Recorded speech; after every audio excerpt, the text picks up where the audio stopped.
तो आज मैं सुबह 6 बजे उठ गया क्योंकि आज था शनिवार। मेरे को जाना था सारंगपुर, इसलिए मैं नहा धो के चल पड़ता हूँ महादेव के मंदिर।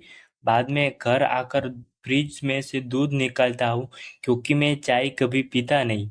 फिर मैंने घी का डिब्बा खोला तो उसमें कुछ भी नहीं था, तो मुझे रोटी दूध खाना पड़ा। फिर मैं आ गया अपने टुन्नू के पास। मेरे पापा ने बोला था थोड़ी देर पादर पे आ, खेत पे आज हमको मकाई बोनी थी, तो उसमें मेरे को बढ़त बनना था।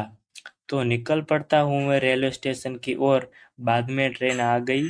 ट्रेन से उतरकर हमको ऑटो में जाना था और थोड़ी देर बाद हनुमान जी के मंदिर सारंगपुर पहुंच गए। हमने वहां से प्रसाद लेकर फिर से ट्रेन में बैठ गए और मुझे ट्रेन में गेट के पास बैठने में बहुत मज़ा आता है। थोड़ी देर बाद ट्रेन हमारे स्टेशन पर आई और हम घर